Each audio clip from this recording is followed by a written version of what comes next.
This is Richard Wolff from Democracy at Work with another response to an AskProfWolff question from our Patreon community, whose support and indeed whose enthusiasms are very, very important for everything we do and therefore enormously appreciated. I'm responding today to a question, actually a set of questions and comments sent in by Michael Miller. And I want to thank Michael for thinking them through and producing several paragraphs of really important questions. I think the best way to get into this would be to talk about the varieties of worker co-op economic systems.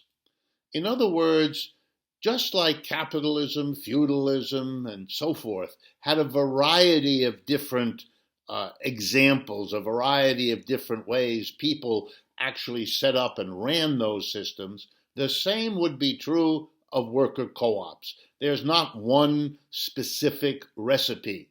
And let me give you some examples that respond to the question you asked. Let's begin with the financing of worker co-ops. Where are they going to get the money? Both the money to start a worker co-op and the money along the way to grow a worker co-op.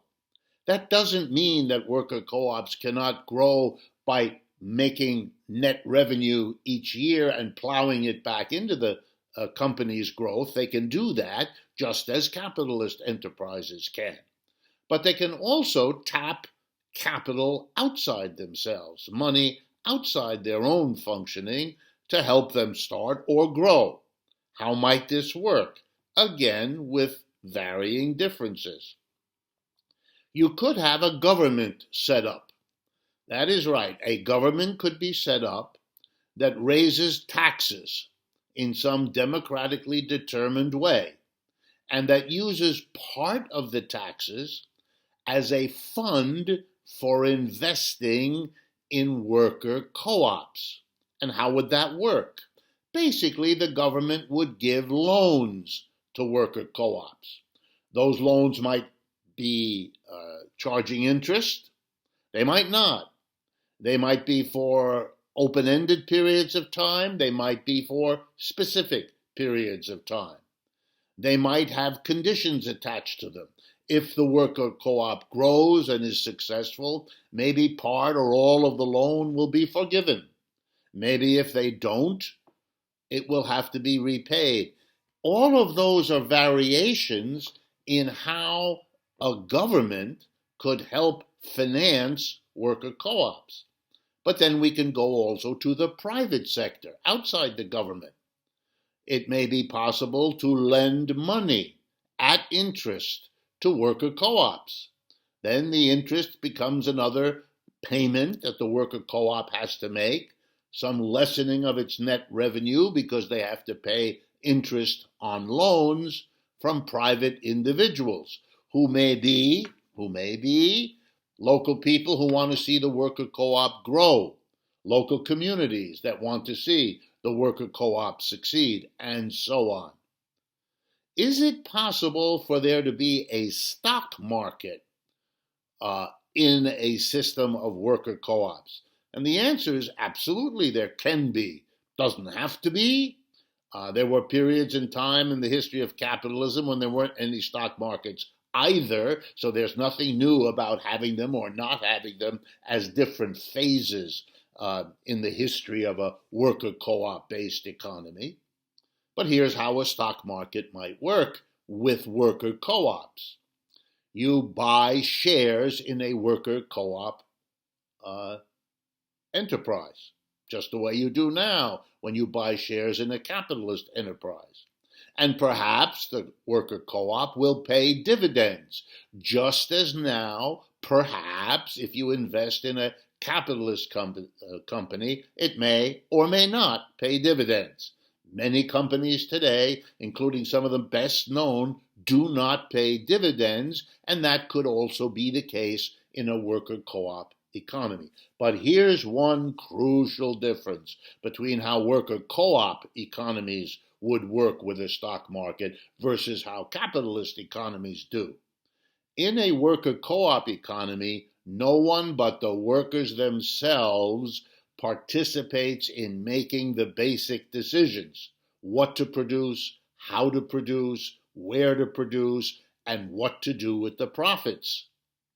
In a capitalist economic system, when you buy a share of stock, you get a vote on all those questions because you can control the board of directors, the people who make all of those kinds of decisions every day.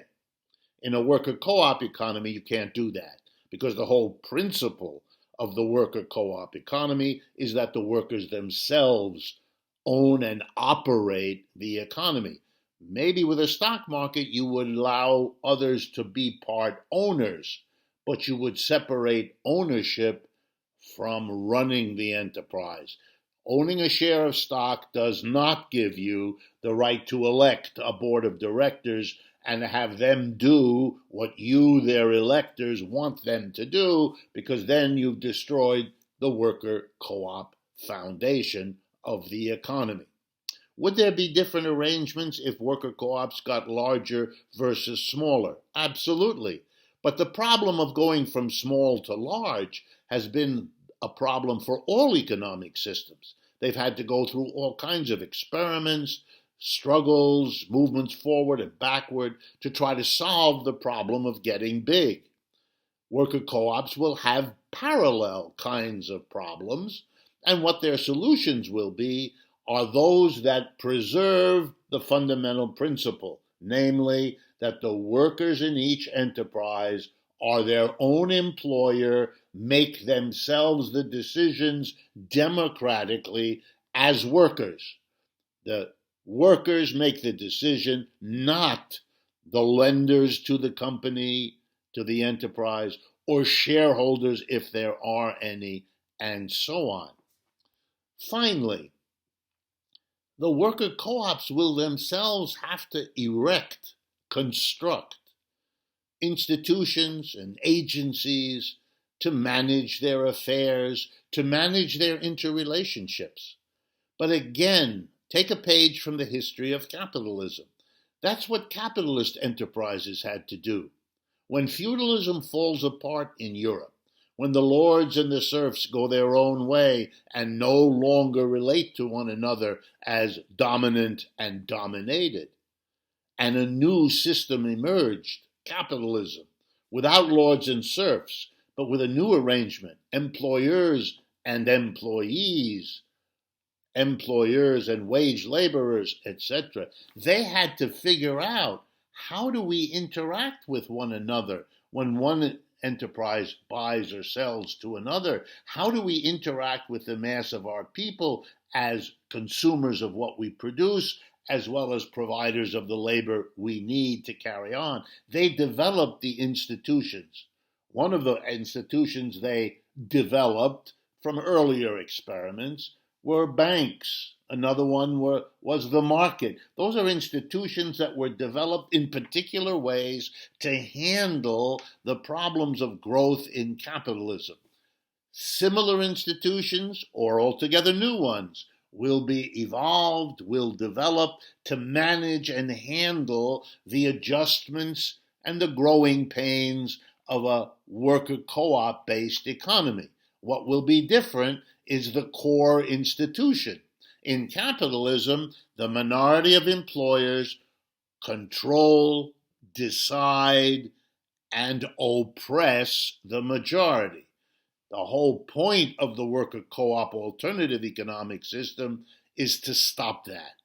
Just like capitalism thought it was stopping the slavery and the feudalism, the slave position, the serf position that preceded capitalism, so it is the assumption and the goal and the purpose of a worker co-op based economy to overcome the problems of an employer minority dominating, capturing most of the wealth and the power and the culture from the mass of people required to come to work every day for that minority.